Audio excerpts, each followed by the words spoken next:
Bonsoir, Montréal! Bonsoir, Montréal! Bonsoir! Vous allez bien? Super! Très content parce que moi, ça va très bien. C'est vrai, j'ai eu plein de bonnes nouvelles récemment dans ma vie, comme par exemple, OK, je vous lance ça de même. Je me suis trouvé un médecin de famille. Oui. C'est un enfant de 11 ans qui m'a promis d'étudier là-dedans.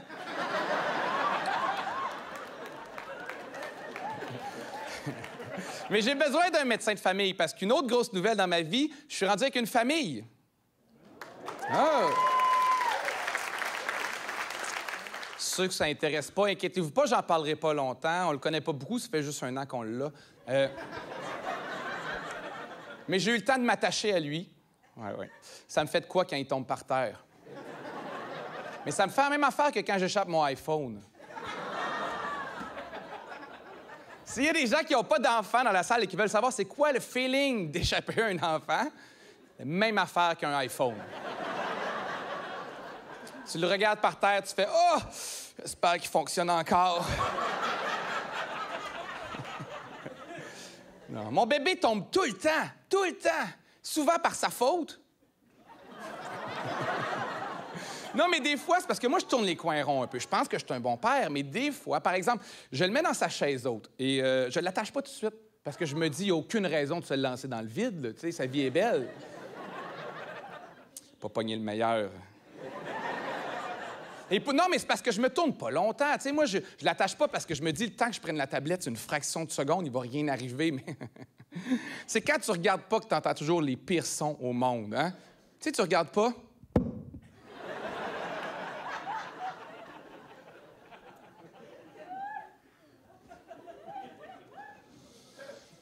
Bon, ben, il ira pas au privé.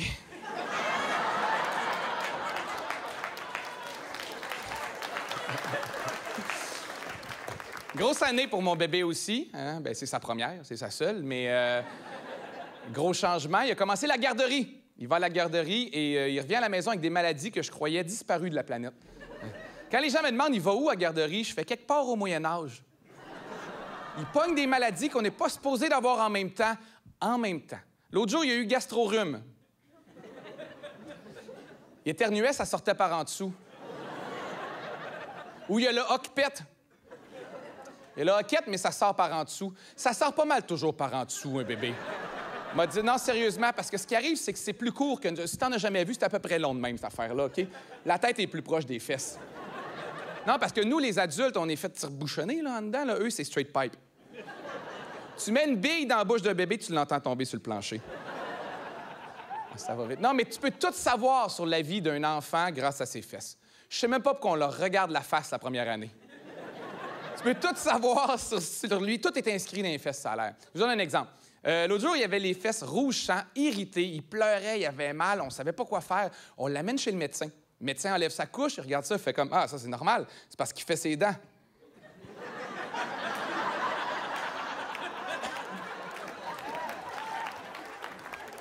Ben oui, pourquoi on n'a pas pensé à ça? Hein, les dents poussent, le cuir rouge. Ah oui.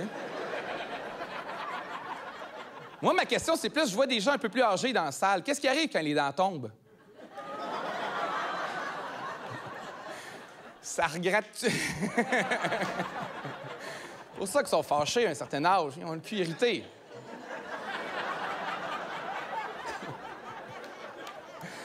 Non. Non, mais c'est vrai. Mais le problème avec tout ça, c'est que mon bébé, vu qu'il est souvent malade, moi, j'attrape ces maladies. Moi, j'étais pas malade avant, mais maintenant, je suis constamment entre 2 gastros. C'est pas mal ma vie maintenant, entre 2 gastros. Et l'autre jour, d'ailleurs, j'ai eu gros mal de ventre, un gros mal de ventre pendant 4 jours. Fait que j'ai décidé d'aller consulter. Et comme j'ai pas de médecin de famille, je suis allé dans une clinique sans rendez-vous. Connaissez le concept? Hein? Présente là-bas sans rendez-vous, tu repars sans avoir vu de médecin. Grosso modo, c'est ça le concept, je pense. Je suis arrivé à 6h30 le matin, je pogne le numéro 130. Puis là, je leur dis, vous en passez combien d'une journée? Elle dit, une bonne journée, une trentaine. Ben, bonne journée. Hein? Non, mais elle me dit, non, restez d'un coup que vous êtes chanceux. Qu'est-ce que ça veut dire, chanceux, qu'il y en ait 100 qui meurent dans le fil? S'il y a 100 personnes qui meurent, je crisse mon camp d'ici, là. À moins que ce soit un tirage. Est-ce que c'est un tirage? Parce que moi, je serais pas surpris. Bientôt, tu vas écouter le TVA 22h, puis après, les numéros du banco vont tirer les noms des gens qui vont passer dans le système. Ça, c'est en attendant que l'Auto-Québec sorte des gratteux. Des gratteux et des opérations, ça va être 3 petits symboles. Faut que tu ailles les mêmes. Tu vas gratter ça. Une hanche. Une deuxième hanche. On m'a dansé vendredi. Un genou. Tabac. Quoi qu'en choisissant pas ce que tu gagnes, ça va donner des cas particuliers. Imagine voir un ami que tu n'as pas vu depuis longtemps. Tu fais « Hey, Paul! Belle paire de boules! » Ça aurait pu être pire. Tu aurais pu pas le reconnaître parce qu'il aurait pu gagner une nouvelle face. Et là, j'exagère pas, ils sont capables de faire ça. Maintenant, j'ai vu en Europe. En Europe, il y a une femme qui s'est fait greffer un visage au complet. Une nouvelle face. Ceux qui l'ont vu, c'est sûr que vous avez eu la même réaction que moi. Et Christy, c'est pas cette face-là que j'aurais choisi. Non, elle est de même. Tu sais, tu regardes, tu fais comme... Mais qu'est-ce qui s'est passé? Ah, elle a éternué avant que ça sèche.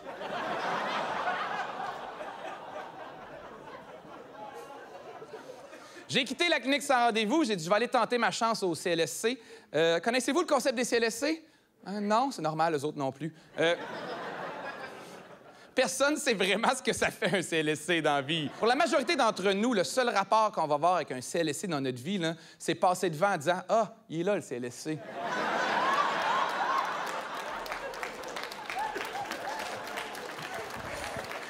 Je suis rentré, moi, je suis allé y expliquer, j'ai mal au ventre depuis 4 jours. Elle me dit « Désolé, on peut rien pour vous, on est lundi. »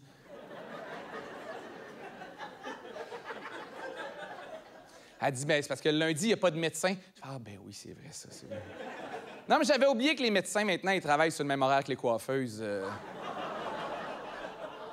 Ça a l'air que le lundi matin, là, lève-toi pas avec une repousse de cheveux puis mal au ventre, va passer une Christie de journée de marde. Je dis, comment ça, il n'y a pas de médecin? Elle explique qu'il y a une pénurie en ce moment de médecins au Québec. Mais ça, bon, on le savait déjà, tout le monde est au courant. Il y a une pénurie de médecins. On nous en parle depuis des années avec des solutions différentes à chaque année. Je me souviens d'un moment où il parlait de la reconnaissance des diplômes. Est-ce que vous vous souvenez de ça? Ce terme-là qui devait régler tous les problèmes en santé? La reconnaissance des diplômes. Vous savez de quoi je parle? Ceux qui ne savent pas, ils se demandent si on devrait laisser travailler au Québec les gens qui ont étudié à l'UQAM.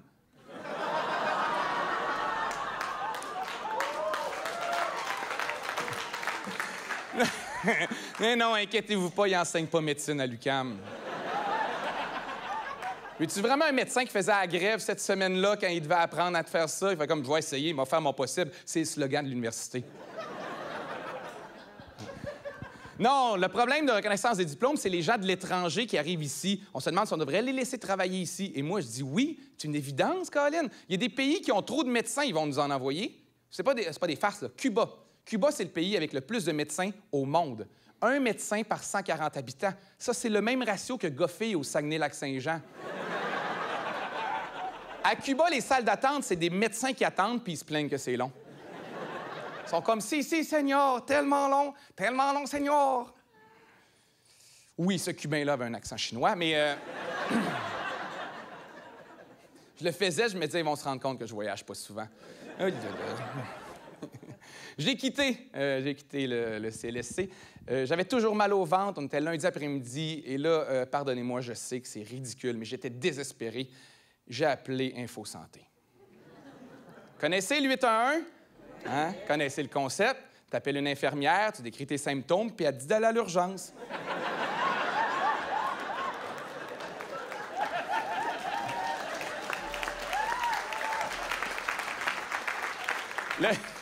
Le 811, là, sérieux, c'est comme le 911, sauf qu'ils te fournissent pas le lift pour te rendre. C'est juste ça la différence.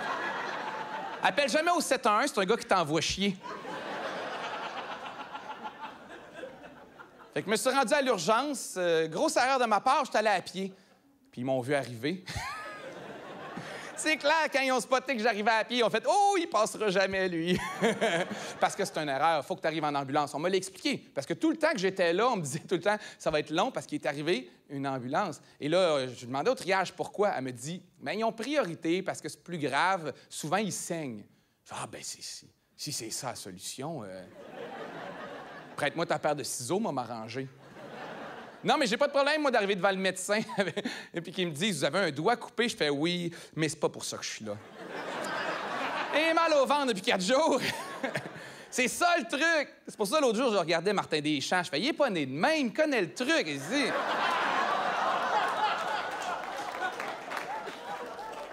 C'est sûr que si t'as vu son dernier poster, tu te dis, il est temps qu'il trouve qu'est-ce qu'il y a, parce que il reste 2 chances. Je voulais tester les limites, voir si vous étiez assez méchant pour qu'on passe une belle soirée. Ça devrait aller. Ah ouais. Mais le pire avec le système de santé, vous êtes d'accord avec moi, c'est que chaque élection, ça semble être la priorité de tous les gouvernements. Chaque gouvernement va dire priorité santé, et pourtant, il n'y a rien qui avance. C'est un peu décourageant. En même temps, tu as le goût de te dire, bien, garde, si c'est ta priorité, fais que ça. Concentrez-vous là-dessus pendant 4 ans, voir si vous pouvez régler ça, passerez à d'autres choses après. Parce que leurs projets qu'ils ont à chaque fois, là, parce qu'il y a plein d'affaires. À chaque élection, ils ont d'autres projets. Comme là, dernièrement, il y a un ministre libéral qui parlait de légaliser la prostitution. Moi, j'étais comme, là, je touche pas à ça, ça fonctionne. Non, mais pas que je suis contre l'idée, là. Je suis même pour l'idée, mais si c'est le gouvernement qui rentre là-dedans, là, ça va être compliqué. Tu trouves que c'est dur de se stationner en ce moment à Montréal? Imagine avec les nouvelles pancartes. Interdit de prostitution les lundis et mercredis de 13h à 14h, à moins d'avoir la vignette pour la branlette. Ah, ben, tabarnache.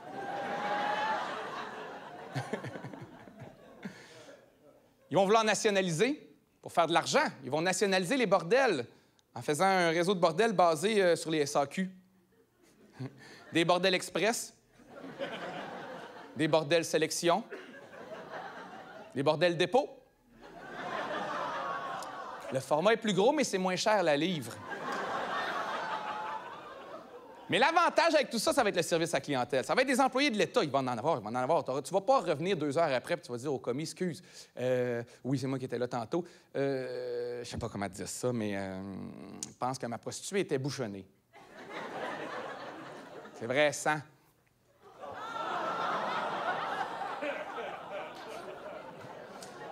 Testais les limites, c'est un petit peu trop... On reste ici? Ça, c'est un peu drôle. OK, on va se tenir ici. Attends, c'est un gag de 2 doigts comme tantôt.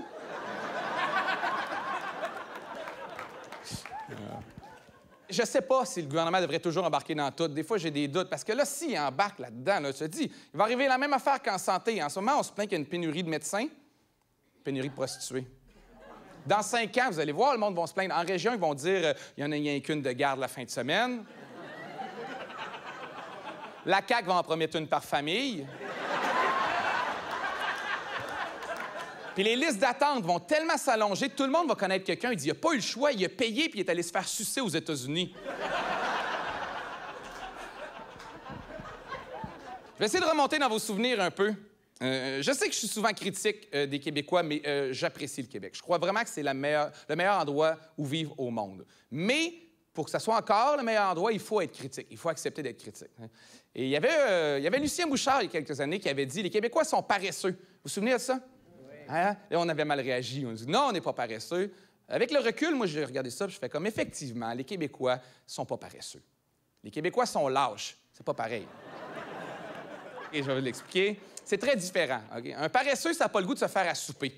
Un lâche, ça arrive à se convaincre que ça n'a pas faim.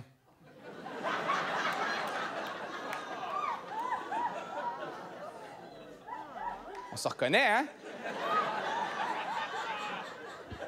Les Québécois, on n'aime pas le changement. On a peur du changement. On alterne les 2 mêmes partis depuis 40 ans en disant que il n'y a jamais rien qui change. Mais c'est normal. On aime le statu quo. Le statu quo, qui est un mot latin qui veut dire les 2 pieds dans la marde, mais ça nous les garde au chaud l'hiver, fait qu'on aime ça. Non, mais c'est vrai, tu regardes tout. On est capable de s'excuser, de trouver des explications à n'importe quoi. Prends, par exemple, nos ressources naturelles. Nos ressources naturelles, on les donne au privé pour une bouchée de pain en se convainquant que c'est parce qu'on ne serait pas capable de les exploiter nous-mêmes. Un Québécois, ça se fait voler sa TV, puis au lieu de partir à courir après le gars, ça fait comme « Ah, de toute façon, il n'y avait jamais rien de bon. » On est bon pour se convaincre. Prends, OK, Anticosti. Anticosti, c'est un exemple incroyable. Hydro-Québec a cherché du pétrole pendant 10 ans. Ils n'en ont pas trouvé. Ils ont vendu l'île au privé, qui, 8 mois plus tard, découvrait un potentiel de 40 milliards de barils de pétrole. Hydro s'est expliqué en disant « Ah, c'est parce qu'on ne cherchait pas à bonne place. » C'est une île. Vous regardiez où? Tu serais arrivé en criant « Marco, le pétrole répondait « Pas l'eau! » Non! C'est pas des chercheurs qu'il fallait envoyer, c'est une maman. Une maman aurait trouvé ça tout de suite. Parce que les mamans, ça trouve toujours tout. C'est vrai, une maman serait arrivée et aurait dit qu'est-ce que tu cherches, là? Du pétrole. Il a l'air de quoi, ton pétrole? Hein?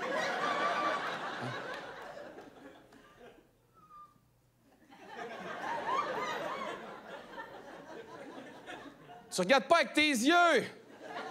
Tu cherches comme un gars. Non, mais c'est vrai, c'est pas des chercheurs qu'il fallait envoyer, c'est des trouveurs.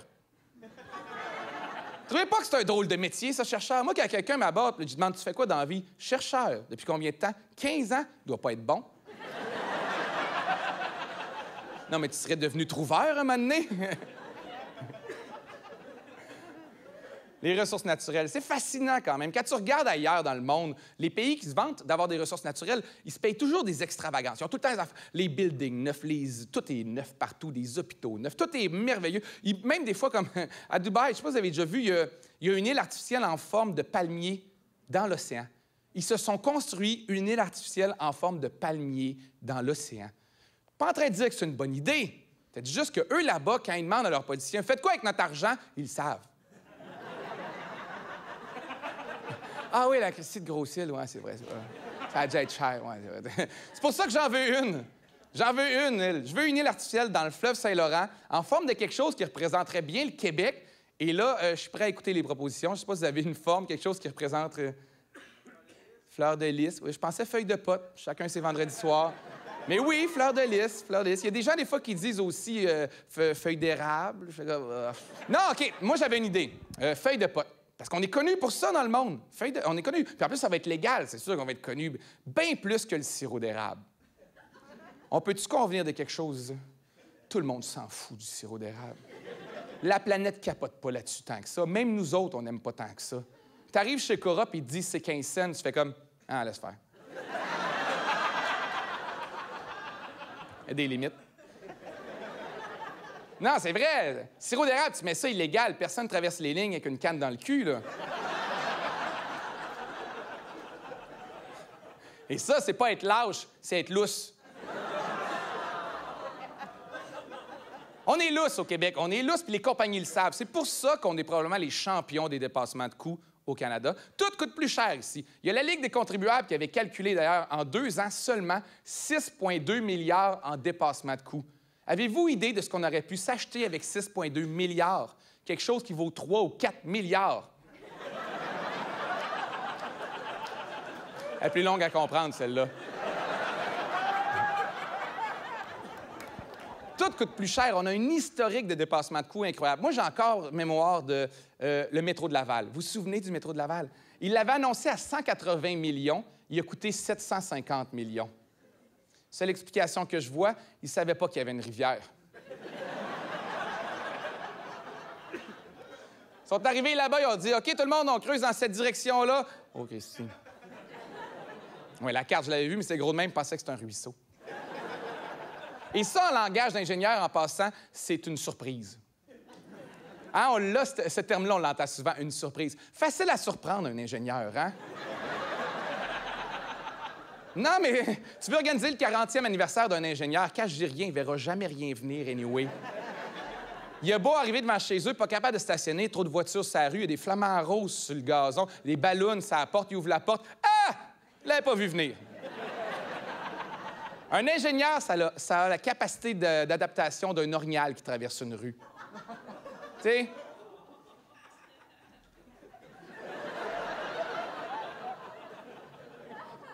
Bang! Un ingénieur.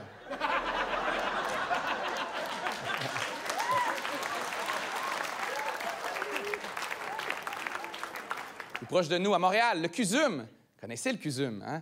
L'hôpital universitaire anglophone qui a été décrit comme la plus grande fraude de l'histoire du Canada.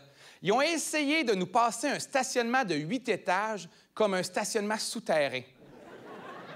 pour que tu visualises, j'ai la photo. Ils ont essayé de nous faire croire que ça, c'était un stationnement souterrain. Je pense que le plus insultant, c'est qu'ils aient un peu enterré le coin en se disant « Ils vont rien voir, les cabochons. »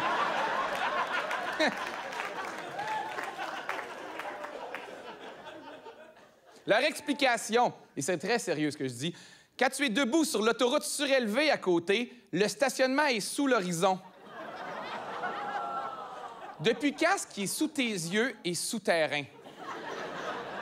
T'es en train de me dire qu'on dit plus un nain, on dit une petite personne qui vit sous terre? Moi, j'ai peur de voir les jaquettes à cet hôpital-là. Il arrête au mamelon, mais il dit « On ne voit pas la graine. »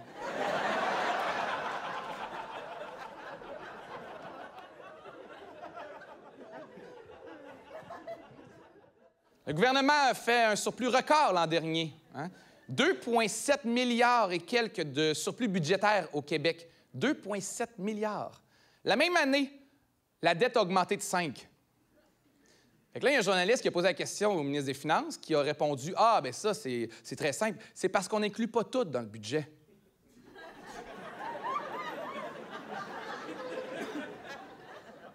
OK. Est-ce que je suis le seul ici qui inclut tout dans son budget? Parce que si je mets juste le câble, là, je suis riche en tabarnak. Il y a encore un mois à 40 pièces de dépenses. Pourquoi je travaille?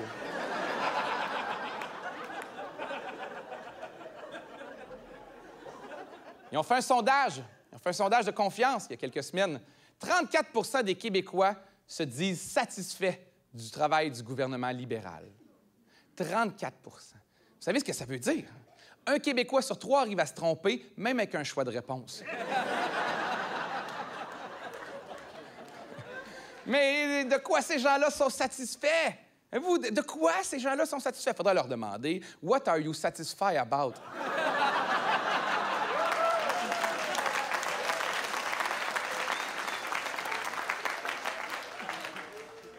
On est tout le temps satisfait au Québec, hein? Pas juste les anglophones. Tout le monde, on trouve toujours des excuses. Bon, de temps en temps, on se tanne. De temps en temps, on se tanne, puis on se paye une commission d'enquête. On est un peu excité, hein? C'est réglé.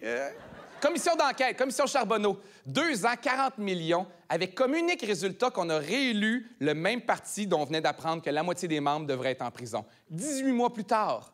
La seule raison pourquoi ils ne le sont pas, nos prisons sont pleines. Ça, c'est l'argument des gens qui n'ont jamais joué à Tetris. Oh, vous seriez surpris du nombre de politiciens qu'on peut rentrer si on les place en forme de L, de Z puis de barre droit. C'est sûr qu'un Gaétan Barrette qui arrive par surprise, ça fuck ta tour.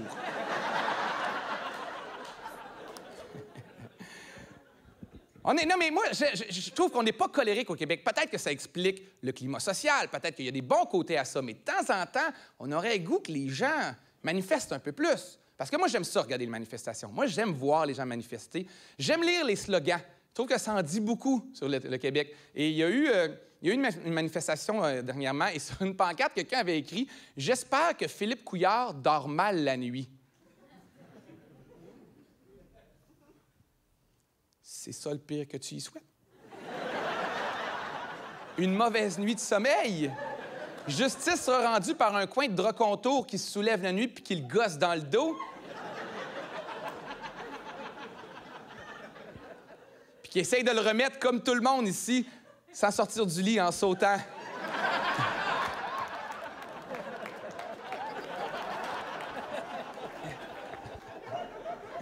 Ça, c'est notre vision de la justice au Québec. C'est notre vision d'un politicien qui paye le prix. Hein? Une chose est sûre, on est loin de la Révolution française. Je ne sais pas si vous êtes au courant, mais lors de la Révolution française, les gens sont sortis dans la rue, ils ont coupé la tête de leurs dirigeants à guillotine. Chou, poum, poum, poum, poum. Visiblement, je ne connais pas le son d'une guillotine, mais... Chou, quelque chose après, OK? Et là, je sais, des gens qui font comme tabarouette, ouais, mais quand même, c'est violent. C'est violent. C'est barbare, ça devait y avoir du sang. Ça devait faire peur. Vous avez raison, c'est violent. Mais il y avait un avantage, par contre. Ça rendait très difficile de réélire les mêmes 10 mois plus tard.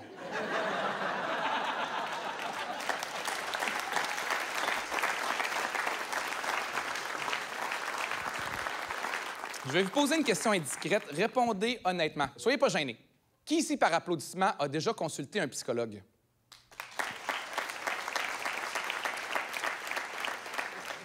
OK. Je vais m'adresser aux autres. Faites pas ça. Non, mais c'est vrai, faites pas ça. Vous pourriez découvrir des affaires que vous n'avez pas envie de savoir sur vous autres. Parce que ceux qui consultent sont toujours en train de dire aux autres, faut que tu y ailles, faut que tu y ailles. Ah. Hey, juste parler, tu vas te sentir mieux. T'es allé faire ça, moi, l'année passée. T'es allé parler à un psy. Après 2 heures, il me dit, ben là, il dit, c'est évident, votre problème. Il dit, vous êtes autiste. Je me sens pas mieux.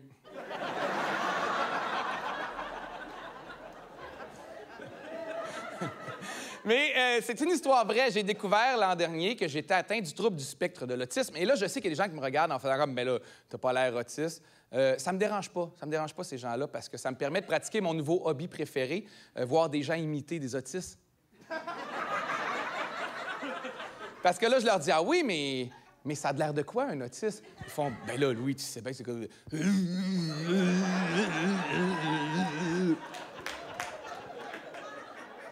Je fais, non, ça, c'est les monstres. Mais les gens savent pas c'est quoi, l'autisme. Et c'est normal. Même moi, j'avais des préjugés. Hey, première chose que j'ai dit à mon psy quand il m'a donné mon diagnostic, c'est quoi mes pouvoirs spéciaux? Pas vraiment de pouvoir. Pour ceux qui se demandent, j'ai été diagnostiqué Asperger et je sais que c'est un mot qui fait peur un peu quand tu l'entends pour la première fois, ça sonne rude, mais on te rassure rapidement. On t'explique que Mark Zuckerberg, le gars de Facebook, Asperger, Bill Gates, le gars de Microsoft, Asperger. J'étais comme, Colin, m'a acheté un ordi puis penser à des trucs, hein? Parce que c'est quand même plus rassurant que si ton psy disait, vous savez, les gens de célibataires et nus, c'est de ça qu'ils souffrent.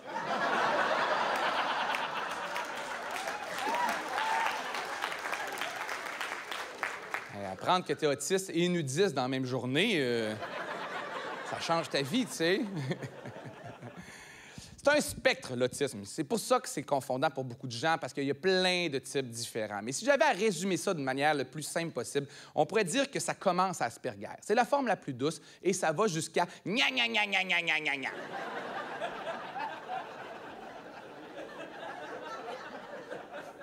OK, regarde, je respecte les gna-gna-gna, OK? C'est tout dans la même famille, OK? C'est juste que nous, ici, eux, on les appelle pas souvent.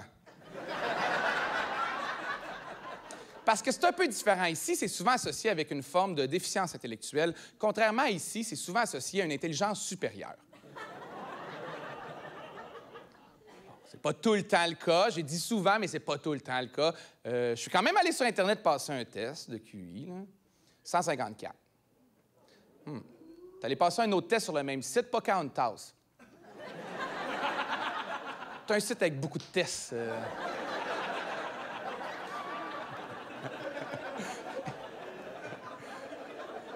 Semble-t-il, selon mon psy, que ça paraît physiquement, qu'on pourrait voir les autistes juste physiquement parce qu'on aurait une démarche particulière, des mouvements saccadés. Mon psy m'a expliqué que les autistes n'étaient pas bons en sport. Puis là, je l'ai corrigé, je dis excuse, mais c'est parce que je joue au hockey toutes les semaines avec mes amis. Il dit, avez-vous déjà marqué un but?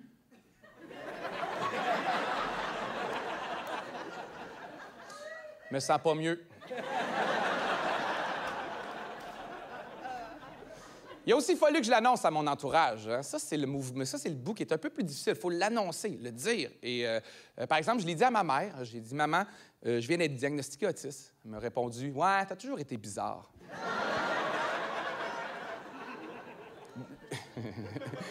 Je dis, pourquoi tu me l'as pas dit? Elle dit, ben, t'avais des bonnes notes à l'école. Quand t'as des bonnes notes à l'école, t'es pas à priorité de grand monde, hein? C'est sûr que dans une école, quand t'as le petit Louis ici qui est trop timide, un peu bizarre, puis t'as le petit Timmy qui, chaque matin, prend son berlingot de lait puis se le verse dans les culottes, qui sait qu'on va aider en premier?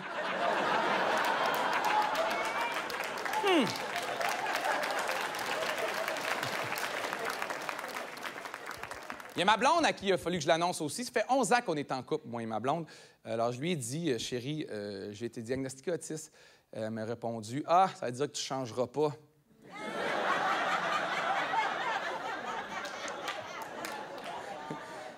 J'aimerais tellement avoir écrit cette blague-là, mais non.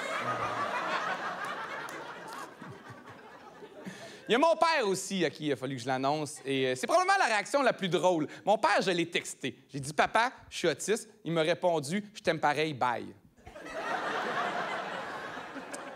Fait que c'est héréditaire.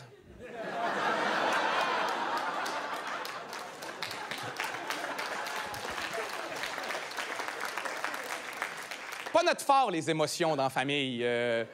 Et je sais que c'est un cliché, mais c'est assez souvent le cas. Par exemple, OK, mon petit m'a expliqué que les gens normaux, ceux qui n'ont pas applaudi tantôt, vous auriez une palette de 72 émotions. Il me dit, toi, t'en as 7. Ça a été ma réaction. Je vis très bien avec mes 7 émotions, c'est plus vos 72 le problème. Parce que vous avez toujours des émotions. Vous arrêtez jamais, hein?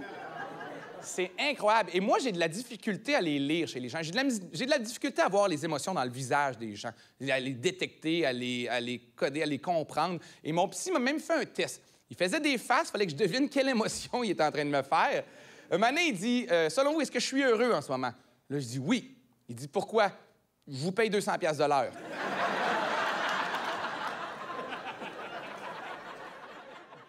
J'ai même découvert que j'avais de la difficulté avec les émoticônes. J'ai de la difficulté avec les émoticônes. Les petits bonhommes jaunes sur Internet, ça a l'air que je les utilise pas comme il faut. Je me suis mis dans le trouble souvent, moi, avec ça. Là. Par exemple, j'ai une amie qui m'annonce qu'elle a perdu son emploi. Moi, je réponds avec un émoticône qui pleure. Elle me dit, ça te fait rire?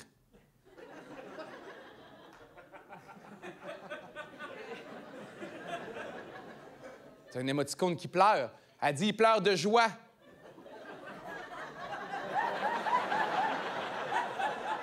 Je ne pense pas. Elle dit, ben oui, les larmes par en haut, le gros sourire, c'est de la joie. Christy, ma vie va être longue. Il a fallu qu'on passe à travers toutes les émoticônes. Je me suis fait expliquer les émotions à 35 ans. Sais-tu comment c'est insultant, ça? Parce que je sais ce qui s'en vient après, c'est le bruit des animaux.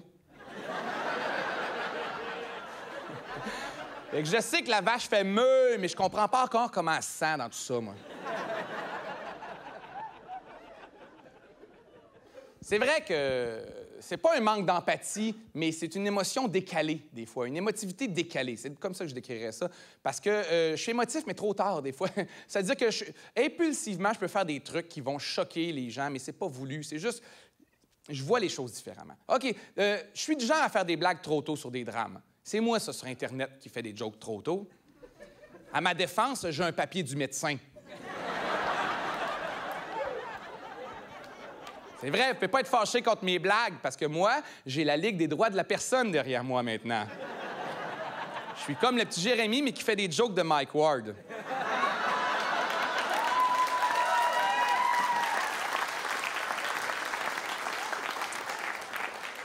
Je suis indestructible. Je vais donner un exemple de gag qui a déjà choqué, puis je ne comprenais pas pourquoi. Je vous explique, OK? Vous savez que le gouvernement ne rembourse plus ou presque plus la procréation assistée depuis 3 ans. Pour les couples qui n'arrivaient pas à avoir d'enfants, le gouvernement remboursait et maintenant, il ne le fait plus. Et les gens étaient fâchés.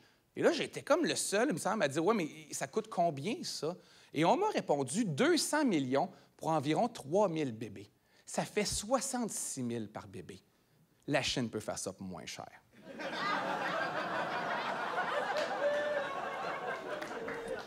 Là, je sais qu'il y a des gens qui font comme « Mais attends un peu, Louis, l'adoption, ça coûte une fortune. » Vous avez raison, mais ça, c'est parce qu'on les commande toujours à coût de 1.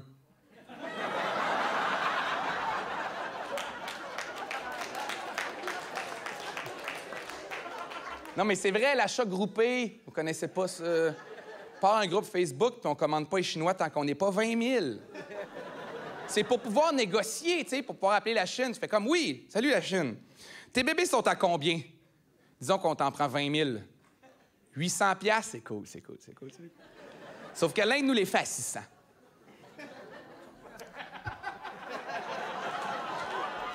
Vous avez raison, ils sont pas aussi beaux, mais on négocie.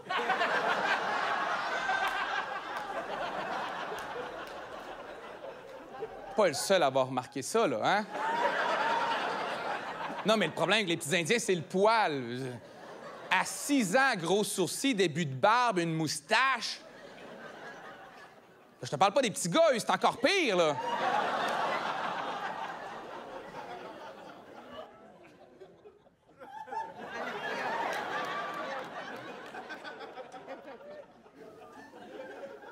Là où je vous envie, par contre, c'est quand vous êtes tous indignés en même temps sur Internet pour quelque chose que moi, je ne comprends pas. Et le meilleur exemple de ça, c'est Cécile le lion. Vous vous souvenez de Cécile le lion, qui était un lion au Zimbabwe, qui a été tué il y a 2 ans de ça? Tout le monde capotait. Là, moi, je vois comment ça va passer ça. Genre, un lion est mort au Zimbabwe. Ouais, je m'en fous un peu. Là, on disait, ouais, mais il a été tué par un Américain. Je m'en fous quand même. C'est un dentiste. Puis là, à la fin, le monde, c'est comme il se cache, mais on va le retrouver, puis on va le tuer. J'étais comme, OK, là, il me manque des détails. Là, on peut-tu retourner? Quoi? Là, je comprenais plus rien. Qu'est-ce qui vous a touché tant que ça? Un lion qui est mort. Savez-vous combien d'animaux qui meurent chaque année sur la planète?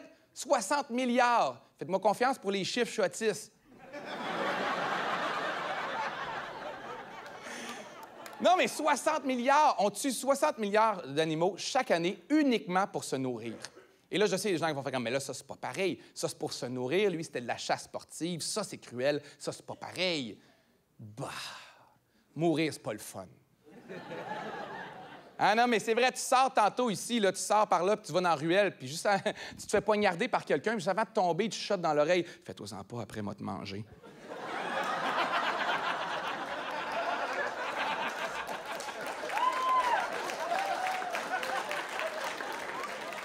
Mais ça va pas mieux? Ça me fait rire, les contradictions. Genre, quand, par exemple, vous êtes touché par des animaux, puis d'autres, on s'en fout. Les oiseaux. Tout le monde s'en fout des oiseaux. Personne ne veut sauver les oiseaux. Savez-vous, c'est quoi la cause de décès numéro 1 des oiseaux au Canada? Les fenêtres. Il y a 20 millions d'oiseaux qui meurent chaque année en frappant des fenêtres. Et ça, c'est une mort horrible.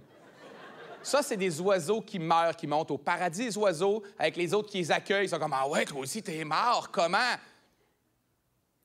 Aucune crise d'idée.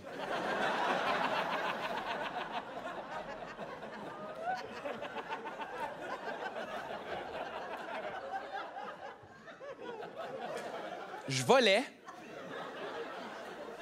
puis ça a arrêté. Je pense que j'ai frappé le mur du son.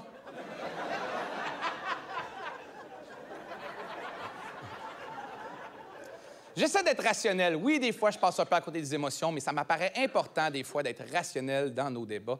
Prenons l'exemple de Pokémon Go. Vous connaissez Pokémon Go? L'application que tout le monde a jouée l'été dernier, c'est une application sur téléphone intelligent qui te montre des Pokémon dans la vraie vie, puis il faut que tu cours pour essayer de les attraper. T'sais. On a appris à la fin de l'été qu'il y a des gens qui étaient morts en jouant à ça. C'est correct.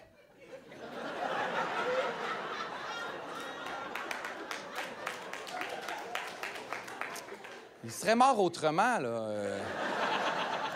C'est une question de jour. Je pense qu'on les a aidés. Utilisons les vrais mots, c'est de la sélection naturelle. Et je sais que ce mot-là fait peur, mais il y en a. Hein? Il n'y en a pas juste dans la nature ou les animaux, il y en a chez les humains aussi, par plein de méthodes très efficaces, comme par exemple car surfing. Vous savez, c'est quoi le car surfing? La personne grimpe sur le toit d'une voiture puis meurt. Moi, je sais, il y a des gens qui vont dire comme « Hey, ça tape, ça, c'est triste. » C'est vraiment triste. Vous avez raison. C'est triste pour les gens qui la connaissaient. Mais pour la société... Un maillon faible de moins, la chaîne se solidifie, tu sais. Non, mais je me souviens d'un article dans le journal, Mané, c'est marqué « Car surfing, quelle perte! » J'étais comme « J'espère qu'il parle du char. » On venait pas de perdre un futur astronaute, là, hein? On venait de perdre un Steve.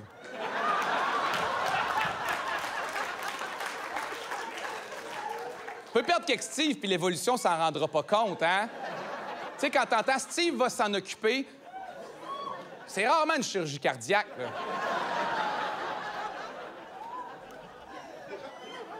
Moi, je me souviens qu'il y a des gens qui appelaient des lignes ouvertes pour dire là, il faut faire des campagnes de prévention contre le car surfing. À la télé, il faut dire aux jeunes de ne pas faire de car surfing. J'étais comme. C'est même, c'est efficace. Si c'était juste de moi, je rendrais ça obligatoire. À 18 ans, il y a un fonctionnaire qui vient chez vous, il dit « Salut, bonne fête. Fait que c'est moi qui vais faire le test. Tu grimpes sur le toit, puis je vais démarrer la voiture. Il faudrait juste regarder ta réaction. Si tu dis comme non, je monte pas sur le toit, bienvenue dans la société, tu peux maintenant voter. C'est assez facile. Bon, je sais qu'il y a un petit malaise parce qu'il y a des gens qui se disent « Mais qu'est-ce qu'on fait avec les gens qui grimpent sur le toit? » Bien là, on ne démarre pas la voiture, on va pogner un accident, on les laisse agoniser ou mourir. Non! Non, on n'est pas des barbares. On leur ferait une injection. La chaîne s'active.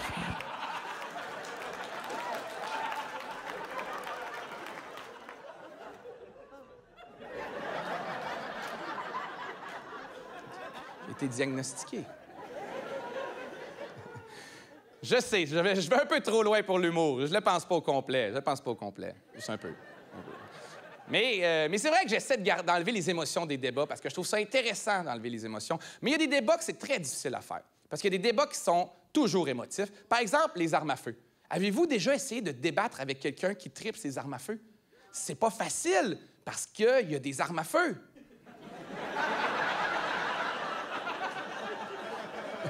Et 1-0 pour lui déjà.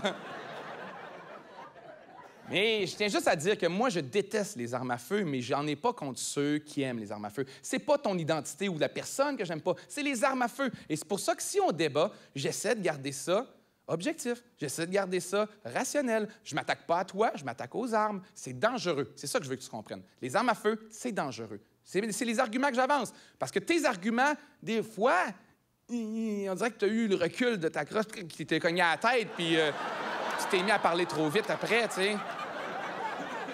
Non, mais c'est vrai qu'à t'entends des affaires comme la solution pour le nombre de meurtres, ça serait d'avoir plus d'armes à feu. Je fais comme, le recul est trop fort de ton 12, là. Prends ton temps, va prendre un verre d'eau avant de parler, tu sais. Plus d'armes à feu pour avoir moins de meurtres? En même temps, je me dis, essayons. Essayons. Pas ici, là, aux États-Unis. On leur distribue tous une arme à feu, puis on regarde ce qui se passe, tu sais. Si après quelques années, il n'y a plus de meurtre, on fait comme, mais tabarouette, c'est intéressant. Si après quelques années, il n'y a plus d'Américains, on fait, mais tabarouette, c'est intéressant.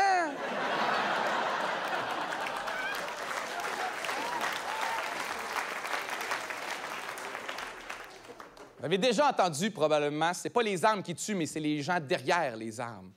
Hein? Je dis, c'est déjà bon, ils comprennent les mécanismes. Si c'est pas les armes qui tuent, mais les gens derrière, faut que tu m'expliques. Comment il se fait que l'an dernier, aux États-Unis, 22 personnes sont mortes ou ont été grièvement blessées par des enfants de moins de 3 ans avec une arme à feu? Ça, pour les partisans d'armes à feu, c'est pas un problème d'armes à feu. C'est un problème de bébé tueur. Comment tu gères ça, un problème de bébé tueur? Tu tires en premier? Mais le vrai problème, c'est que chaque fois qu'il arrive ce genre d'événement, les médias en parlent comme d'un accident d'arme à feu. Et pour moi, ça, c'est pas un accident d'arme à feu. C'est une arme à feu qui fonctionne à merveille. Ça sert à une chose, une arme à feu, tuer, et l'a tuer. C'est merveilleux. Elle fonctionne. Moi, je trouve que c'est une pub pour les fabricants d'armes à feu. Moi, je m'en servirais. Hein? Le petit Timmy, 3 ans, une balle pogne son père. C'est quoi ton excuse pour rater un chevreuil après ça?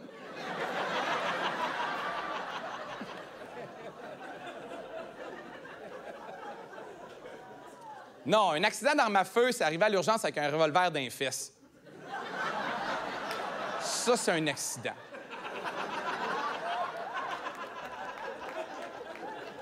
Mais il y a ceux qui vont toujours te dire, quelqu'un qui veut te tuer, il va toujours trouver une façon de te tuer. Genre. Oh, peut-être, mais je préfère me faire courir après par un fou avec un couteau qu'avec un gun. T'sais. Je peux courir plus vite qu'un fou, mais pas plus vite qu'une balle. Il y a déjà quelqu'un qui m'a répondu, ouais, mais s'il te lance son couteau. C'est un problème de fou qu'on n'a pas de ninja.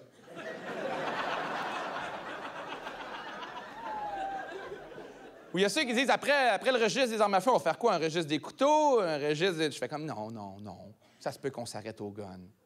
On ne fait pas un registre des chandeliers, un registre des clés anglaises, un registre des cordes. On est dans la vraie vie ici, on ne joue pas à clous. Mais les gens qui sont toujours en train de parler de la prochaine étape pour tenter de discréditer celle d'avant, en exagérant, bien sûr. Ça, c'est les mêmes qui étaient contre le mariage gay et qui disaient « Ça va être quoi la prochaine étape? »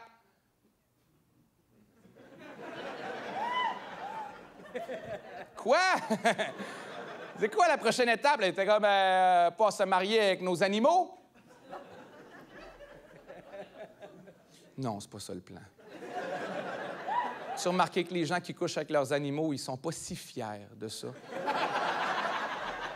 Il n'y a pas de parade fierté, je fourre ma vache, laissez-nous nous marier.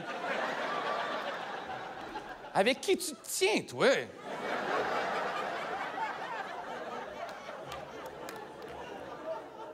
Un des problèmes avec les armes à feu, c'est que les gens ne semblent pas réaliser qu'elles ne sont pas pareilles aujourd'hui que dans leur enfance ou dans le temps de leurs grands-parents ou arrière-grands-parents. C'est plus les mêmes armes, c'est plus la même efficacité, c'est plus le même nombre de balles. Prends le deuxième amendement aux États-Unis, qui date d'il y a 250 ans. À l'époque, les armes, c'était des mousquets. Est-ce que tu as en tête c'est quoi un mousquet? Une espèce de long fusil, une longue carabine de 7 pieds, à l'époque où les plafonds en mesuraient 5 puis les gens 4. C'était pas évident, la violence conjugale, que ça rentre pas dans la maison, ton gars, hein? Ça tirait une balle aux 4 minutes qui pognait dans le vent de même. Après ça, il fallait que tu charges avec de la poudre à canon pendant 6 minutes. Pour tuer quelqu'un, il fallait sa collaboration.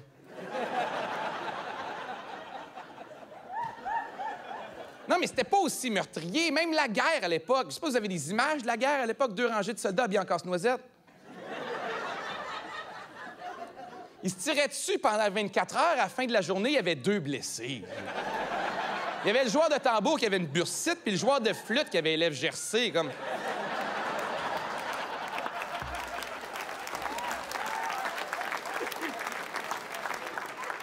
Non, mais même le fabricant de l'arme à feu réalisait que c'était pas si efficace que ça. Il regardait la guerre puis faisait comme...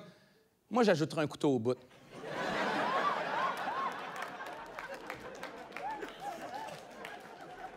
Mon point, c'est que les armes à feu mettent en danger tous les gens autour de toi. Les armes à feu, c'est un faux sentiment de sécurité. Tu penses protéger ta famille, mais au contraire, tu la mets en danger. Tu triples les risques d'homicide, tu quadruples les risques de suicide. C'est pas une solution, les armes à feu. C'est un faux sentiment de sécurité, un peu équivalent au cours d'autodéfense sur l'heure du dîner qui donne en 15 minutes d'un bureau, là. Vous savez de quoi je parle? Le cours qui commence en disant, là, tu vas crier sur ton ferme, « Lâche-moi, lâche-moi! »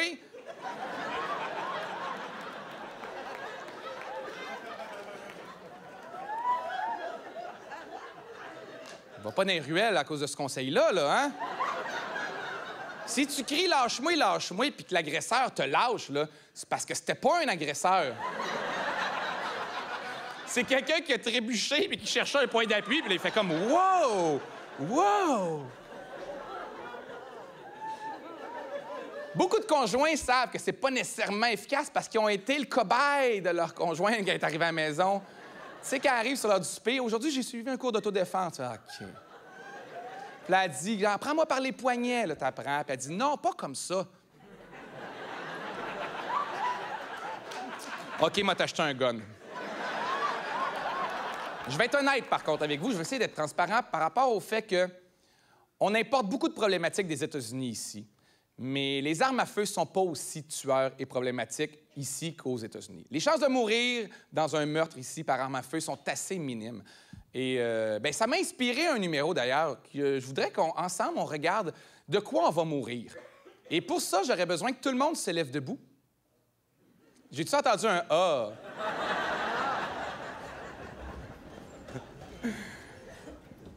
Est-ce qu'on peut ouvrir un peu les lumières aussi pour que je vais avoir besoin de voir les gens? OK, super. Oh, bonjour tout le monde! Ah, c'est la première fois que je vous vois, là. Puis là, je réalise qu'avoir su, ne serait pas habillé chic de même. OK. Alors, déjà, je vais avoir besoin que la moitié de la salle, la moitié d'ici à peu près, toute cette moitié-là, jusqu'en haut, vous pouvez tous vous asseoir. Vous êtes morts. Vous allez mourir du cancer ou d'une maladie du cœur, les 2 causes de décès numéro 1 au Canada, 125 000 décès par année. Je vais juste leur donner quelques détails pour qu'ils soient au courant.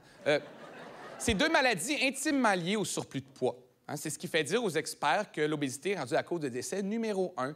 Et là, je sais que vous vous dites, c'était pas le tabac. Ça, c'est avant, mais ils ont arrêté de fumer, ils ont pris du poids, ils vont mourir pareil. Bon. En haut, vous pouvez tous vous asseoir. Vous allez mourir d'un accident vasculaire cérébral. Ouais. Je vais vous expliquer aussi comment ça va se passer. Pour les femmes, vous allez ressentir les symptômes, vous rendre à l'urgence et probablement vous en sortir. Pour les hommes, vous allez avoir la moitié du visage engourdi, un bras qui shake, une jambe qui dérédit plus, puis vous allez vous dire « ça va passer ».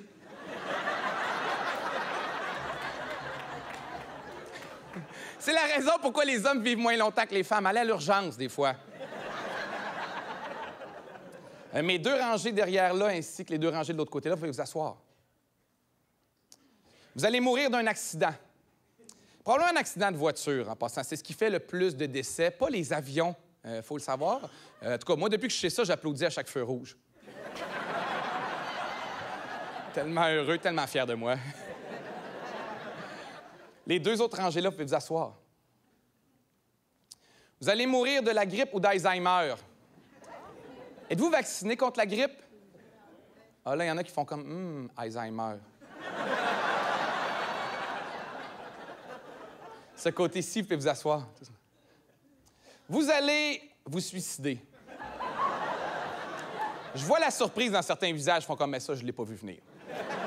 C'est pas une prédiction, mon affaire, OK? C'est pas un spectacle de Mesmer, ce que vous... Hein?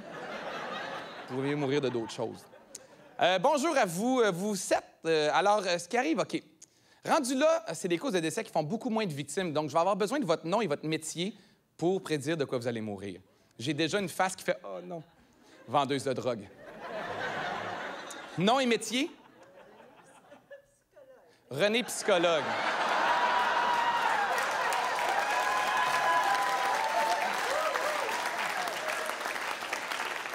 Assoyez-vous, René, vous êtes morte.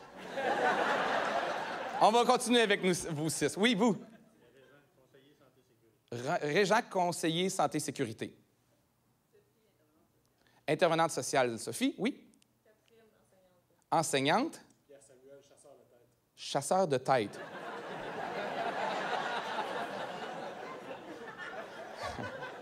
Ça, c'est les gens qui vont chercher des bonnes personnes pour remplir un... As-tu un premier ministre quelque part dans ta liste? Okay.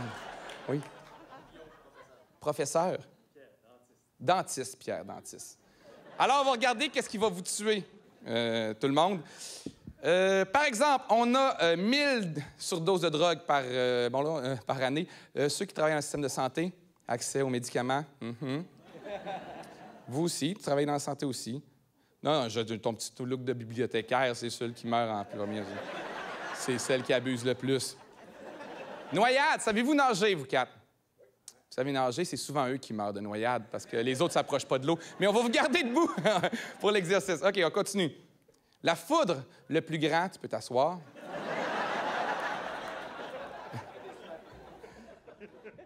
Piqûre d'abeilles, est-ce qu'on a des gens qui sont allergiques aux abeilles ou aux insectes? Non? Oh, vous êtes tough, c'est tough. 4 décès par année en passant. Écrasé par une vache.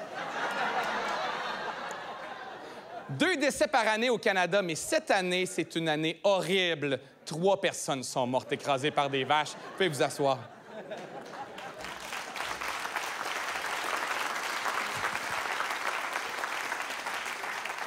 Si je vous parle de ça, c'est que toutes ces causes de décès, même prises séparément, font tous plus de victimes que le terrorisme. Là, je sais des gens qui doutent, mais le terrorisme islamique a fait 2 victimes en 10 ans au Canada. Je ne suis pas en train de dire que ça ne peut pas réarriver, que c'est impossible que ça réarrive. Je dis que ça arrive très peu souvent. Et soyons honnêtes un instant. Là. Quand on dit qu'on a un problème de terrorisme au Canada, chaque fois qu'on en pogne un, c'est à l'aéroport quand il essaie de crisser son camp. On a le même problème avec les terroristes qu'avec les médecins. On les forme ici, mais veulent aller pratiquer ailleurs.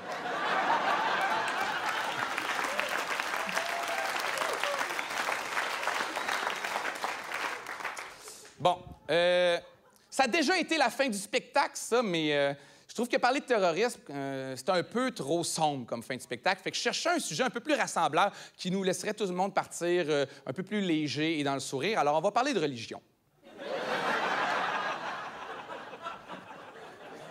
Vous aimez ça, parler de religion? C'est populaire en ce moment. Surtout une. Hein? Surtout une, l'islam. Les gens adorent parler de l'islam au point où ils en voient partout. Ils ont fait un sondage l'an dernier. On demandait aux Canadiens quel est le pourcentage de musulmans selon vous au Canada. Les gens ont répondu 20 %. Les gens pensent que 20 % des Canadiens sont musulmans. En réalité, c'est 3 %. Et pour vous donner un ordre de grandeur, 3 %, c'est aussi le nombre de Hollandais au Canada. Vous sentez-vous envahi par les Hollandais, vous, en ce moment?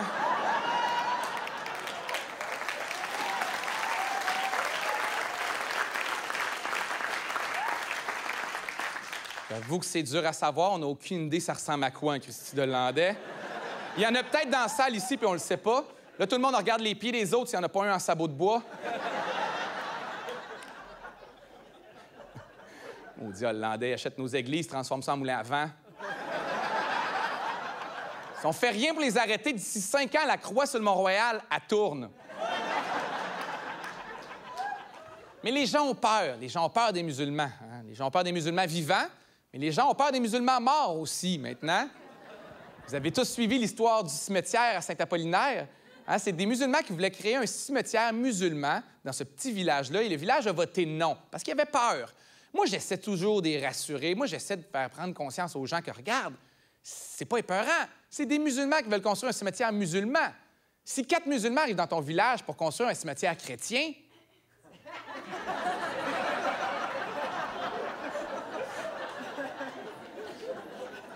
là, tu peux paniquer.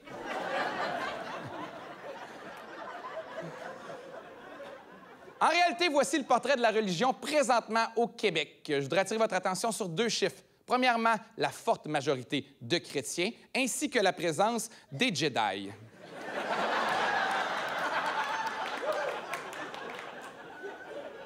Pour ceux qui ne savent pas, les Jedi, c'est la religion dans le film Star Wars. Et là, je suis sûr qu'il y a des gens qui se disent « Ouais, mais là, tu peux pas baser ta religion sur un film, c'est une blague. » Bien, les autres sont basés sur des livres.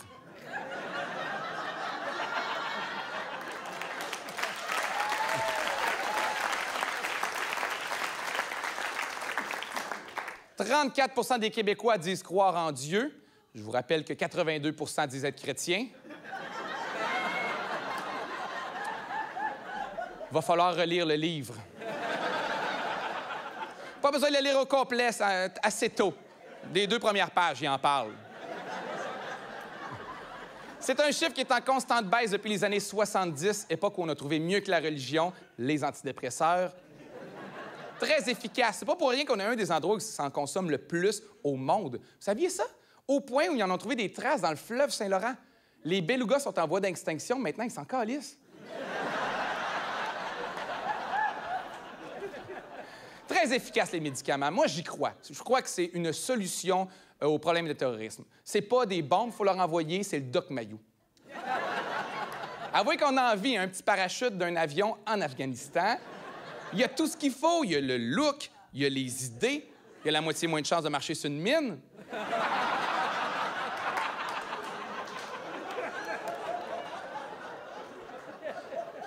Le Doc Mayou, des antidépresseurs, puis un peu de Viagra. Leur enverrai un peu de Viagra là-dedans parce que c'est bon contre la colère. Hein?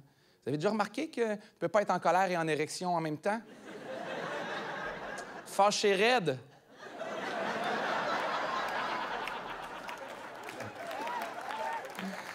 Je respecte les gens qui croient en Dieu. J'ai beaucoup de respect pour eux. Je les trouve même courageux, audacieux, hein, parce que c'est une forme d'audace de se prononcer pas juste sur l'existence, mais sur son nom. Ils sont convaincus. Ils disent, moi, je sais qu'il existe, puis c'est lui. Moi, je fais, OK, mais d'un coup, c'est pas lui. Oh, peu importe le nom que tu lui donnes, c'est le même. Puis ça ne les dérange pas. Quand le monde arrive en haut, là, salut, Yahvé, Jéhovah, Allah, Bouddha, Dieu, je sais pas. Et il répond comme, ah, pour la dernière fois, c'est Steve. Alors, retourne en bas puis dis-leur. Bonne chance! Créer ta religion de Steve, hein? Steve, aide-nous, laisse faire, on va s'organiser. Moi, je crois pas en Dieu, mais il faut dire que j'ai pas eu d'éducation religieuse. J'ai pas eu... moi, à l'âge de 6 ou 7 ans, je suis allé en classe de morale. Vous vous souvenez de classe de morale? Moi, première génération, au début des années 80, là, avant que ça devienne à la mode, hein, avant que les autres découvrent qu'on allait colorier pendant 1 heure.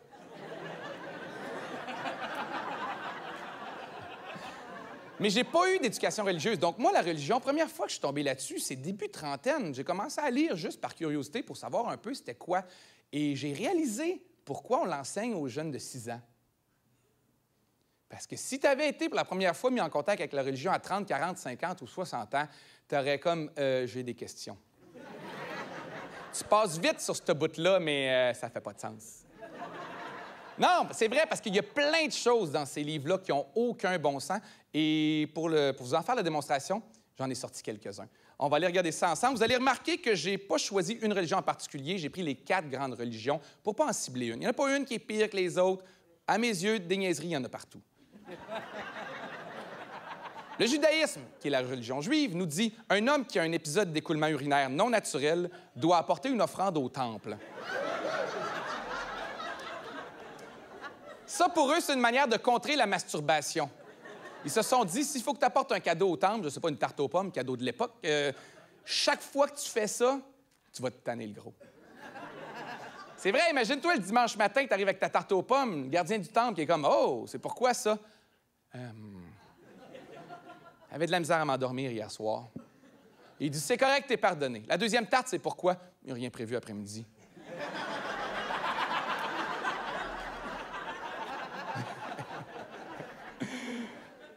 L'Islam nous dit « Allah ne regarde pas ni n'adresse la parole à la personne qui coïte avec sa main. » 2 bonnes nouvelles. Ça m'aiderait à finir si tu me regardais pas et tu parlais pas en même temps.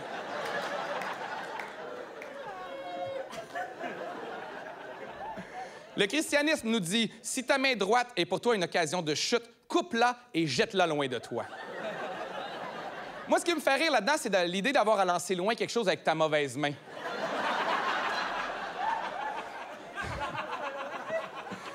Je lance déjà pas loin de ma bonne main. La mauvaise main, ça va prendre la journée, là, hein? C'est un bel exemple de pourquoi on enseigne la religion à 6-7 ans et non à 30, 40 ou 50 ans. Parce qu'il faut que tu pognes avant qu'il ait commencé. Parce qu'il n'y a personne qui arrête de se masturber. C'est plus difficile qu'arrêter de fumer, cette affaire-là.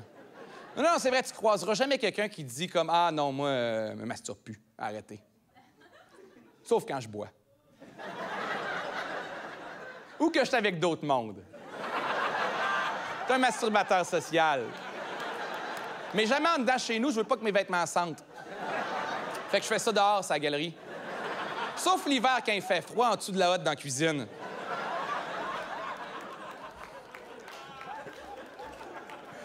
Une autre chose qui est fortement condamnée par les religions, c'est l'homosexualité. Et pas toutes les religions, par contre. Il y en a une qui démontre beaucoup plus d'ouverture que les autres, c'est le bouddhisme, dans lequel on peut lire « Si l'on s'aime avec sincérité, tous les orifices peuvent être appropriés. »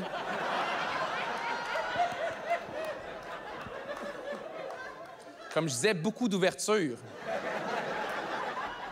Par contre, on peut lire dans le judaïsme « Ne pas avoir de relation homosexuelle, suivi, et je vous jure, de ne pas avoir de relation homosexuelle avec son père. » Suivi, et je vous jure, de ne pas avoir de relation homosexuelle avec le frère de son père. Là, il y a quelqu'un qui teste les limites dans votre gang, là.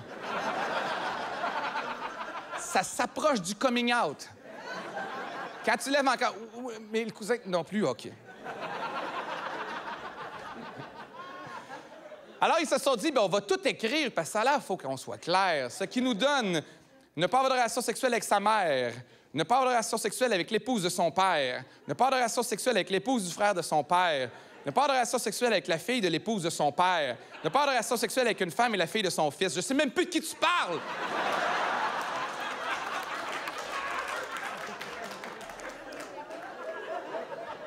Moi, je viens du Saguenay. C'est sûr que j'ai couché avec cette personne-là.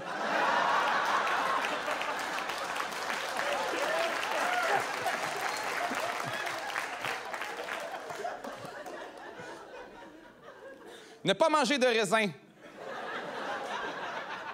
Ne pas manger de grains de raisin. Ne pas manger de peau de raisin. OK, là, les Juifs ont vraiment un problème avec les petites peaux. Quand t'es rendu à circoncire un raisin, là... Moi, je vois un rabbin éplucher son raisin, je dis « mange-les, je le dirai pas. » Ne pas jeter son enfant au feu. Là, j'ai fait le saut parce que je dis, on parlait de jus de raisin il y a 2 secondes. Et c'est là que tu comprends qu'une religion, ça se part pas tout seul. C'est un brainstorm avec une gang, tu sais.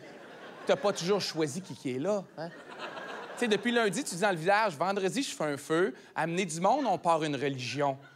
Il y en a un qui fait, je peux-tu amener mon cousin Pierre? Fait, tabarnache. Et bizarre, ton cousin Pierre. Mais OK, on est une religion inclusive, amène-le. Pierre arrive vendredi, première chose qu'il dit, OK, gang, les bébés, on peut-tu crisser ça dans le feu?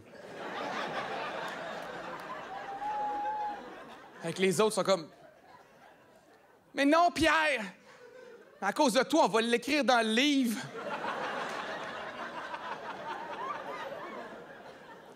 Un homme ne peut réépouser sa femme après qu'elle se soit mariée avec un autre. On est clairement face à un cas de « non, Pierre, elle ne reviendra pas ». Pourquoi? Parce que t'as crissé votre bébé au feu. Voyons. Ne construisez pas de logement dépassant 2,7 mètres sur 1,6 mètres. Eux, ils ont dit on va inclure le code du bâtiment, ça va être fait. Et je sais qu'il y a des gens qui sont probablement étonnés de voir plusieurs lois avec le bouddhisme. Parce qu'il y a des gens qui pensent que c'est la religion la plus simple au monde. On m'a déjà dit, il y a juste une loi chez les bouddhistes. Il faut que tu salues les autres quand tu les croises. Je fais, non, ça, c'est faire de la moto.